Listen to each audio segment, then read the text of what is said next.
Hello friends, कैसे हैं आप सभी लोग। उम्मीद करते हैं अच्छे होंगे और अच्छे ढंग से अपनी तैयारी कर रहे होंगे। आप किसी भी एग्जाम की तैयारी कर रहे हो, ये प्रैक्टिस सेट आपके लिए बहुत ही महत्वपूर्ण है। पहला प्रश्न है, हिमगिरी के उतंग शिखर पर बैठशिला की शीतल छाह, यह पंक्तियां किस काव्य रचना से ली गई हैं। रश्मिरथी, कामायनी, गुंजन, साकेत तो किससे ली गई हैं? कामायनी से ली गई हैं। और कामायनी किसकी रचना है? जयशंकर प्रसाद की रचना है। अगला प्रश्न है, मलिक मोहम्मद जैसी ने किस भाषा का सरल और साधारण रूप अपनाया था? अवधी, अरबी फारसी, ब्रजभाषा, मागधी तो किसका अपनाया था? मलिक मोहम्मद जैसी की भाषा कौन थी? ठेठ अवधी थी। तो कौन सी होगी? अवधी होगी। जैसी ने अपनी रचनाएं सिर्फ अवधी भाषा में ही की हैं। जैसी भक्त काल की निर्गुण प्रेमाश्री शाखा के कवि हैं। कला और बूढ़ा चांद के लिए सुमित्रानंदन पंत को किस साहित्य पुरस्कार से पुरस्कृत किया गया है? ज्ञानपीठ, साहित्य अकादमी, मंगला पारितोषिक पुरस्कार, व्यास सम्मान। तो कला और बूढ़ा चांद के लिए पंत को कौन सा पुरस्कार दिया गया है? हिंदी साहित्यिक अकादमी पुरस्कार। हिंदी साहित्य अकादमी पुरस्कार किसको दिया गया है? सुमित्रानंदन पंत को दिया गया है। कब दिया गया है? 1960 में दिया गया है। और उनकी एक प्रसिद्ध रचना है चितंबरा। चितंबरा के लिए उन्हें क्या मिला है? ज्ञानपीठ पुरस्कार मिला है। काशी का अस्सी किसकी रचना है? गोविंद मिश्र, संदीप लौटकर, काशीनाथ सिंह, भगवान दास मोरवाल तो किसकी रचना है?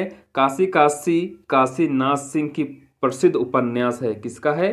काशीनाथ सिंह का क्या है? उपन्यास है। और रेहन पर रघु उपन्यास के लिए इन्हें 2011 में साहित्यिक अकादमी पुरस्कार प्रदान किया गया है। इनमें से कौन सा योगदान शब्द का समानार्थी नहीं है? योग, दीक्षा, हित, हाथ बटाना, सहयोग तो योगदान का कौन सा समानार्थी नहीं है? तो कौन सा नहीं है? हित नहीं है। बाकी तीनों योगदान के समानार्थी हैं। असाध्य शब्द के लिए आ उपसर्ग का क्या अर्थ है? यानी बताना है आ उपसर्ग का क्या अर्थ है? आधा, निषेध, पूरा, तक। तो आ उपसर्ग का मतलब होता है निषेध। ऑप्शन बी इसके लिए सही होगा। चारुचंद्र लेख किस उपन्यासकार की रचना है? रामविलास शर्मा, आचार्य हजारी प्रसाद द्विवेदी, अमृतलाल नागर, हरिवंश राय बच्चन तो चारुचंद्र लेख किसकी रचना है? आचार्य हजारी प्रसाद द्विवेदी की रचना है। चारुचंद्र लेख बाण भट्ट की आत्मकथा, पुनर्नवा, अनाम दास का पोथा ये सब क्या है? आचार्य हजारी प्रसाद द्विवेदी के उपन्यास हैं। अगला प्रश्न है, कितने प्रश्न हल करने हैं? इस वाक्य में विशेषण भेद क्या है? संख्यावाचक है, गुणवाचक है, परिमाणवाचक है, सर्वनामिक विशेषण है। तो क्या है? कितने प्रश्न हल करने हैं? तो इसमें संख्या पूछ रहा है कितने प्रश्न हल करने हैं, तो इसलिए क्या होगा? संख्यावाचक विशेषण हो गया। और संख्यावाचक में भी कौन सा विशेषण होगा? अनिश्चय संख्यावाचक विशेषण होगा, क्योंकि इसमें संख्याओं का कोई अता पता नहीं है कि कितने प्रश्न पूछे जाएंगे।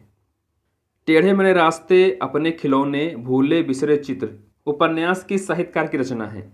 माखनलाल चतुर्वेदी, भगवती चरण वर्मा, वासुदेव चरण अग्रवाल, अज्ञेय तो किनकी रचना है ये?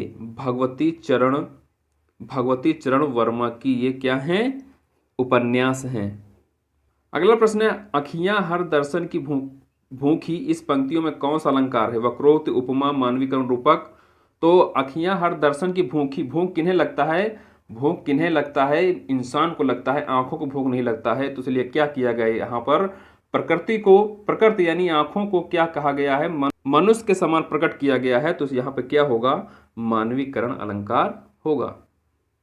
अगला प्रश्न है, बिखरे मोती किसका पहला कहानी संग्रह है? बनारसीदास चतुर्वेदी, सुभद्रा कुमार चौहान, नंद किशोर नोटियाल या दूधनाथ सिंह। तो बिखरे मोती किसका है? बिखरे मोती सुभद्रा कुमार चौहान का पहला कहानी संग्रह है।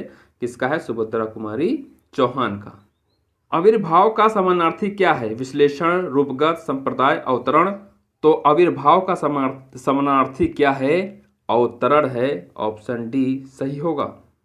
समानाधिकरण और व्यधिकरण किसके भेद हैं? निपात, संबंध बोधक, क्रिया विशेषण, समुच्चय बोधक। तो समानाधिकरण और व्यधिकरण किसके भेद हैं? समुच्चय बोधक के भेद हैं। समुच्चय बोधक अवयव के दो भेद होते हैं। कौन कौन से होते हैं? समानाधिकरण और व्यधिकरण। स्थावर का विपरीत शब्द क्या है? स्थावर का क्या विपरीत क्या होगा? जंग, क्षुद्र, सेवक, जंगम। तो क्या होगा? स्थावर का विपरीत क्या होगा? जंगम होगा। अगला प्रश्न है, दूर दूर तक विस्तृत था हिम, स्तब्ध उसी के हृदय समान। तो इसमें कौन सा अलंकार होगा? हमने बताया था सा, सी से, सरस, सम इस तरह के अगर शब्द आ जाएं तो वहां पर क्या होता है? उपमा अलंकार होता है। और अगर कहीं दो शब्दों का अगर यहाँ पे समान ना होता तो यहाँ पर डैश आ गया था, तो यहाँ पर रूपक अलंकार होने की संभावना थी, लेकिन यहाँ पर समान आ गया है, इसलिए यहाँ पे क्या होगा, रूपक अलंकार होगा। भारत भारती पुरस्कार इनमें से किसे सबसे पहले मिला? जैनेन्द्र, महादेवी वर्मा, रामकुमार वर्मा, गे।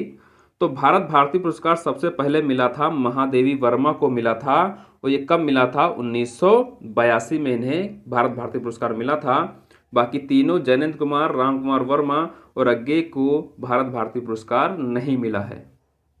2018 का भारत भारती पुरस्कार किसे मिला है? उषा किरण खान को मिला है 2018 में।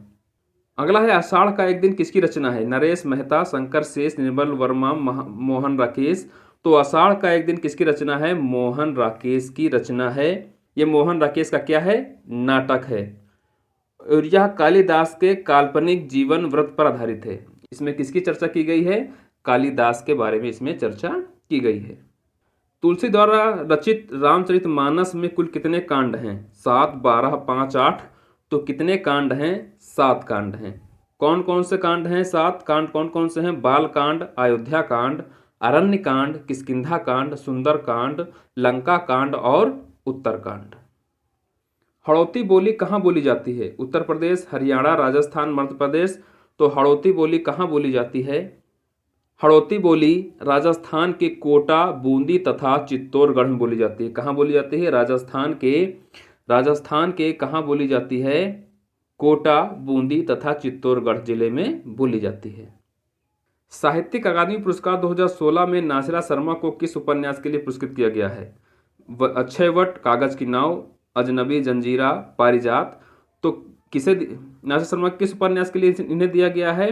कागज की नाव के लिए इन्हें दिया गया है। कब दिया गया है? 2016 में दिया गया है। और 2018 में किसे दिया गया है? चित्रा मृदुल को दिया गया है, उनके उपन्यास पोस्ट बॉक्स नंबर 203 नाला सुपारा के लिए।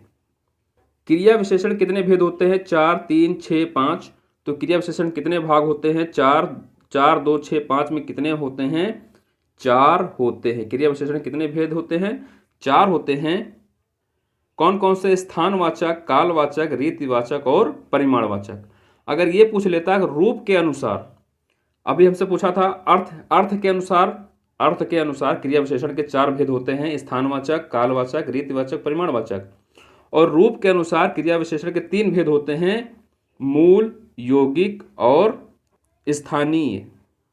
और प्रयोग के आधार पर भी 3 भेद होते हैं। कौन कौन से होते हैं? साधारण, संयोजन और अनुबद्ध। प्रकृति का सुकुमार कवि किसे कहा जाता है? सुबोधानंद पंत, सूर्यकांत त्रिपाठी निराला, महादेवी वर्मा, जयशंकर प्रसाद। तो प्रकृति का सुकुमार कवि किसे कहा जाता है? सुमित्रा नंदन पंत को कहा जाता है।